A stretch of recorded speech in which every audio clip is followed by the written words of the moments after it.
Right, let's rewind the clock a little, say back to 2012. Picture this. Ozempic, a new drug, enters the scene quietly, almost modestly, as a treatment for type 2 diabetes. Nobody's raising eyebrows, it's all clinical, all medical. But fast forward just a few years, and this unassuming medication sneaks its way out of hospital rooms and into the aspirational world of lifestyle and wellness. Now, how did that happen? Well, it didn't take long for the word to spread, not through your doctor's office, but through Instagram accounts, celebrity interviews, and TikTok explainer videos. We're talking about influencers who, knowingly or not, became the new healthcare evangelists. One day, the buzz was all about diuretics or detox teas. The next, Ozempic, was the name on everybody's lips, sitting pretty right next to kale smoothies and yoga mats. Suddenly, this drug wasn't just prescribed, it was endorsed, flaunted.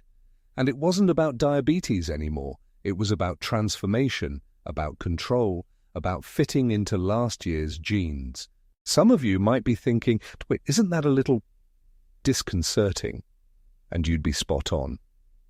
Because what unfolded next was a cultural wildfire, ignited by media-driven aspiration. What started within the confines of clinical necessity transcended into a phenomenon rooted in aesthetic ideals. We're talking about a shift from need to want, subtle, insidious, and almost inevitable in a society obsessed with optimization. And oh, the healthcare system wasn't ready for it. I mean, how could they be? Doctors were suddenly treating patients who came in quoting influencers more than medical journals. That in itself is, well, a story. And here's the kicker. Tandem with the rising hunger for transformation came scarcity, and access quickly became a battleground. Some groups were gaining, celebrities, high-income folks who could afford off-label subscriptions, while others, they were still stuck waiting at the pharmacy, harried by insurance haggles. By 2025, insurance companies and policymakers were pretty much scrambling to catch up, arguing over what level of want truly deserved coverage. You could sense the tension brewing, though the surface looked calm, polished, filtered. And so, here we are. Ozempic's early rise not only reshaped health narratives, but also laid the foundation for deeper societal rifts, ones that we're diving headfirst into through this series. From identity to equality and, yes, the sticky ethics of optimization. So by 2025, Ozempic wasn't just a prescription, it was a mirror reflecting cracks in society that some of us had been squinting to ignore. And here's where things get, well, tricky. As millions of people climbed aboard the GLP-1 bandwagon, the narratives surrounding it started pulling and stretching in opposite directions. What we ended up with wasn't cohesion, it was tension. Sharp, hissing, controversial tension. On one side, this drug seemed to offer a promise, not just weight loss, but what some might call identity reinvention. People began shedding pounds, yes, but also decades of stigma, layered shame, and a lifetime's worth of, oh, you'd be so much prettier if, remarks. Physical transformation became more than aesthetic. It started encroaching on emotional terrain, even social standing. For many, Ozempic became a portal toward validation they'd never been offered before.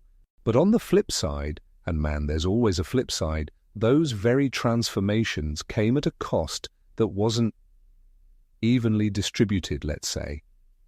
For every celebrity flaunting a waistline trimmed by science, there was a community feeling erased, sidelined, like they were being told, conform or disappear.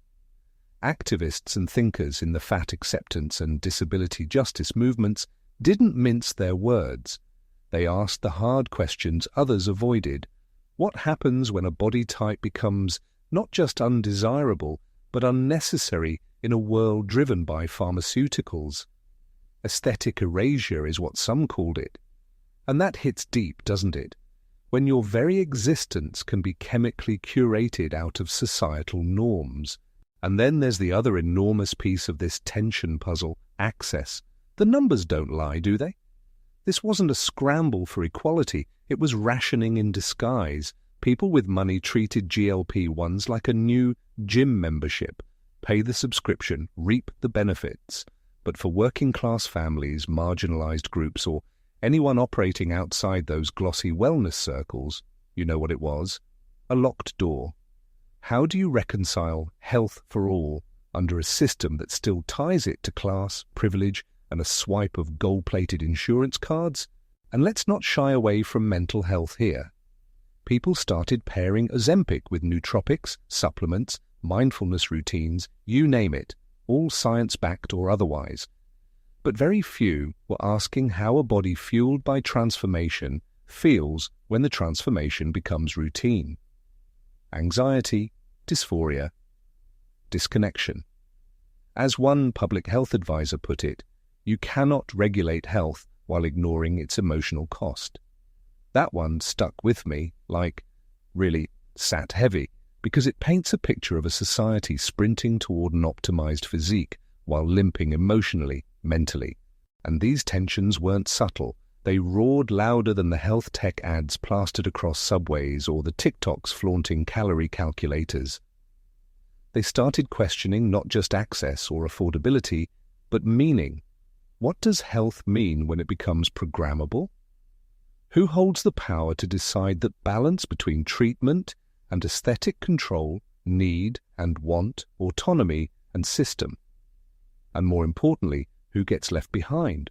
All right, let's imagine it's 2035, just 10 years forward, and take stock of the new metabolic landscape.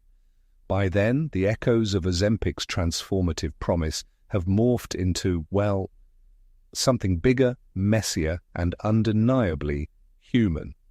We're no longer asking how these drugs might change our bodies. No. The question now is, how are they reshaping the cultural fabric of health itself? You've got three futures playing out, all unfolding simultaneously, each tugging society in its own direction. Over here, in pockets of hope, we see communities rallying to reclaim metabolic care. Local clinics pairing these drugs with storytelling, culturally grounded education, even ritualistic approaches. These spaces become less about algorithms and more about connection, glue that mends both bodies and minds. And I mean, it's brilliant, right? People coming together using medicine not as a panacea but as a shared tool for healing. It's metabolic justice realized, a phrase I can't help but savor. It speaks to community, equity, and, dare I say, grace. But don't get too comfortable. If you pan the camera just a bit, there's something far colder brewing, a clinical, almost clinical, industrial future some now call the regulated normal. GLP-1s become as routine as brushing your teeth. Prescription hubs pair their delivery schedules with algorithms optimized for efficiency. You don't discuss them anymore, they just are. And that would be fine, maybe, if we'd done the hard work of untangling the big, hairy existential questions along the way. But you know how things go. Inequality, stigma, they're still here. Lingering like unpaid tabs, society refuses to settle. So the routines hum along, but cultural repair, that's left awkwardly undone.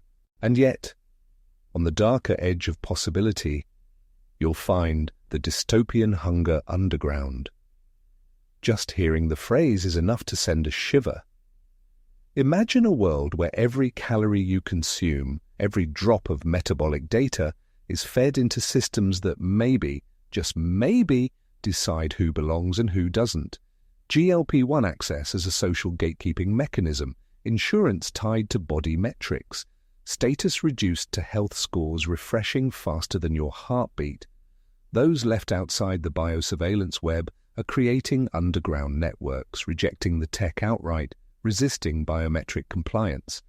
And honestly, there's poetry in that resistance, though the air's thick with desperation, fear. So, here's where we're standing, at a crossroads defined largely by power. Who wields it? Is it innovators shaping and policing what health should look like from their ivory towers, communities rallying for local control? Or are we slowly ceding that control to smart devices whispering suggestions into our ears? By mid-century, medicine is no longer medicine as we once understood it. It's ritual for one group, optimization routine for another, and, for some, nothing more than a filter, an algorithmical aesthetic they'll never quite pass. And these trajectories, they're not abstract. They're embodied by you, me, us. The question isn't whether they'll play out. They are. What matters is who writes their script, who decides whether a human being is valued as a network of possibilities or crunched down to numbers, markers, barcodes. Let's turn our attention not to the science of Ozempic, but to its ripple effects, the people whose lives it touches and the communities it provokes, molds, and sometimes divides. See, Ozempic doesn't exist in a vacuum. It tugs at strings intricately tied to identity, autonomy, and access. And that tugging, my friends, has made some voices louder. There are disruptors here, the ones questioning, no, demanding answers. What happens to diversity when a drug recalibrates acceptable bodies into something algorithmically slim? They're hard questions. Fat acceptance activists, those defenders of diverse bodies and the stories they carry, call it aesthetic erasure. Not progress, they say, but a repackaged form of control. One advocate put it chillingly, this isn't health, it's body apartheid. When your existence, your shape, your narrative can be rendered invisible by a mere injection, that's not just erasure. That's confrontation with what society deems valid and what it tosses aside. Now juxtapose this resistance with emergent innovators, biohackers, microdosing collectives. They aren't rejecting Ozempic outright, they're hacking it, bending its narrative into something wholly new. Picture it, GLP-1s paired with adaptogens in kitchen experiments or community gatherings where metabolic health becomes a shared ritual. It's living proof that the tools of control can also be turned into instruments of autonomy. These movements don't conform, they redefine. But at what cost and for whom? That depends, doesn't it, on which side of the access gate you stand. It's in these contested spaces between biohacking ingenuity and activist rejection that the larger picture emerges. And here's the kicker. Every subculture, every scream against inequity, every act of rebellion is a response to systems that commodify health, feed inequality, and, frankly, turn bodies into markets. From those experimenting to those resisting, it's the same question echoing. Who decides what health, this deeply human concept, really means? A medical board? A marketing team? A TikTok algorithm? And as the Ozempic discourse spirals out from clinics to subcultures, mainstreams to margins, there's an irony that's hard to ignore. The very voices that challenge its presence, fat activists, body-positive networks, are also, in a way, proof of its power. They force us to reckon with the narratives we create, the futures we unknowingly shape. What does it say about our priorities when metabolic health inspires both innovation and rebellion in equal measure? And that's how this thing, Ozempic, the drug that jumped the line from diabetes treatment to full-blown cultural flashpoint, doesn't just reflect tension, it fuels it. Because whether it's hailed as salvation or scorned as control, it dares society to look in the mirror and ask, whose stories are we erasing, whose are we amplifying, and what could happen if the script isn't rewritten, not by systems, but by the very people shaping and resisting this narrative now? And so we arrive at the final chapter of our story, our collective reflection on Ozempic's cultural ripple effects. It feels fitting to frame this moment as a pivot, not just for the drug's legacy, but for how we, as a society, define and embody health moving forward. Because let's be real, the lessons from this metabolic revolution aren't just about medicine, they're about strategy, survival, and the kind of future we want to build, a future in which well-being is shared, equitable, and deeply human. First, let's talk about access. The Ozempic saga laid bare a truth that's as old as healthcare itself. Access isn't just an issue, it's the issue. Living in a world where something as essential as health is tangled into class structures and algorithmic gatekeeping, well, that's not a road we can afford to keep walking down, is it? The future of metabolic care, if it holds any promise, demands we redesign the gate, maybe even dismantle it entirely. Imagine this: neighborhood clinics that blend pharmaceutical solutions with culturally grounded practices, medicine paired with the lived experiences of the people it serves, a tapestry where care is communal and ownership is shared, not hoarded. Because healing, true healing, thrives not in isolation, but in community. And yet, access alone doesn't solve everything. We must reframe the narratives that guide our relationship with health. Too often, we approach it like a product to be optimized, as though our bodies are apps waiting for upgrades. But what if we leaned into something richer, a vision of health that is relational, not transactional? Let's take a step back and ask, how do we integrate metabolic care with emotional care?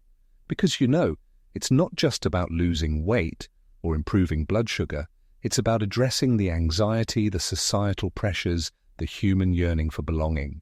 From there, strategy evolves into resilience. We're living in a time where innovation swings both ways, offering both solutions and challenges in equal measure. It's easy to imagine a future where biometric numbers drive social inclusion or exclusion, but it doesn't have to be that way. What if, instead, we decentralized power? Picture bioregional health networks reclaiming medicine from institutions while fostering reciprocity with the land and community they inhabit.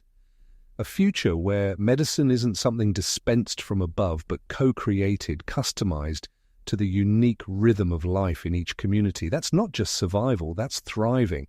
Of course, none of this is simple. There will be backlash against the aesthetics, the surveillance, even the drugs themselves.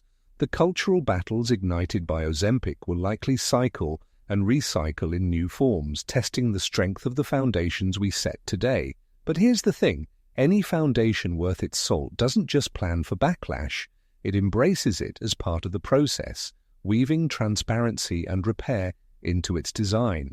And maybe that's where I'll leave you, dear listener, with the call to repair, not just the systems, but the stories we tell about them. Because ultimately, if metabolic care is to mean anything, it cannot merely be science, policy, or economics. It has to be about people, the stories we uplift, the ones we protect from erasure, the values we embed into the systems we fight for, and the futures we dream toward. It's not a perfect road, but it's the one we've got. And maybe, just maybe, it's enough. And that's all for today, friends. It's been a journey through history, tension, possibility, and resistance. Thank you for walking this path with me. Take care, stay kind, and, as always, keep asking the important questions. Until next time.